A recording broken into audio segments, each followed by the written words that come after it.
The train doors opened with a metallic groan, and Clara stepped out, clutching a single worn suitcase. Her once golden hair, now streaked with silver, fluttered in the harsh prairie wind.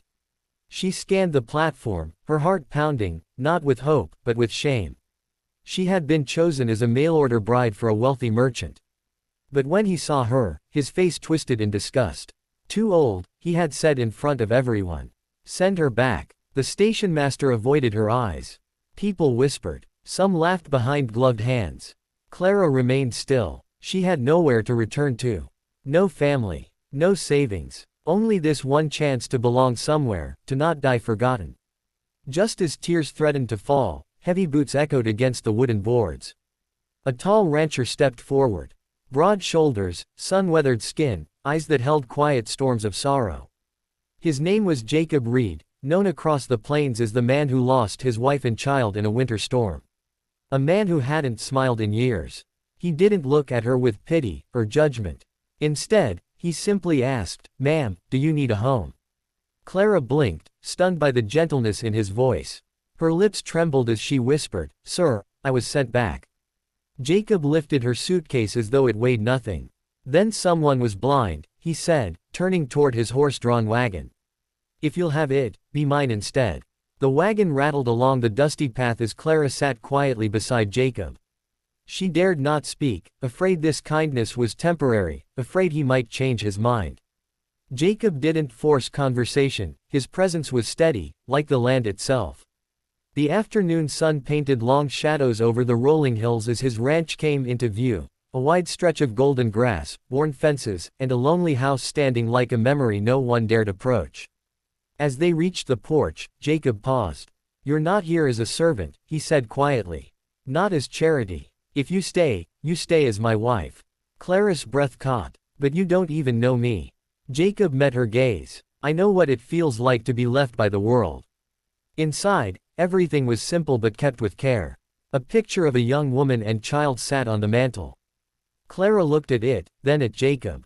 "Your family?" she asked softly. He nodded. Pain flickered in his eyes, then softened. "They're gone. But this ranch doesn't need ghosts anymore." Clara's heart stirred. No man had ever looked at her and seen possibility instead of age. She touched the wooden table, the walls, feeling something she hadn't felt in years.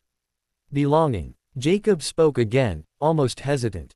"We can marry in town when you're ready. There's no hurry." Clara turned to him, her voice barely a breath. "I don't need time. I just need to be wanted." Jacob nodded once. "Then, you already are." The next morning, Clara woke to the smell of fresh coffee and sunlight spilling across the floor. She found Jacob outside, already splitting logs with practiced strength. Each strike of the axe echoed through the crisp air.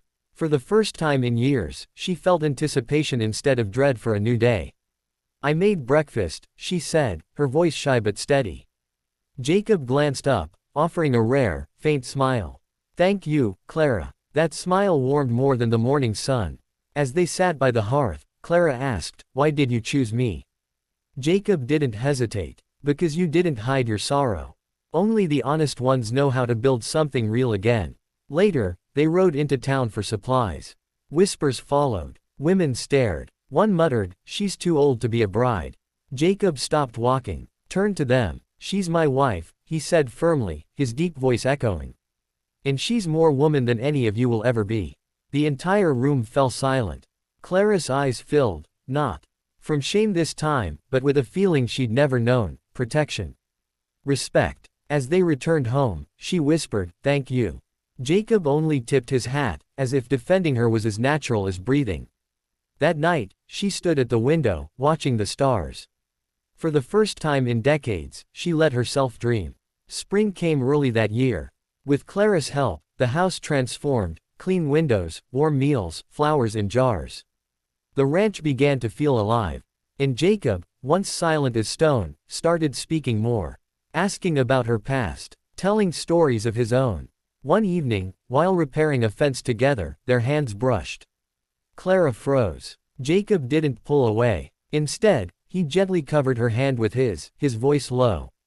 "You're not alone anymore." That night, thunder roared across the plains. Lightning ripped the sky. The cattle panicked, breaking through the north pasture. Jacob rushed out into the storm. Without hesitation, Clara threw on Jacob's coat and followed. Rain slashed her face, wind howled, but she kept pace. Side by side, they drove the herd back to safety. Mud clung to her skirts, her hair plastered to her face, but her heart pounded with fierce purpose.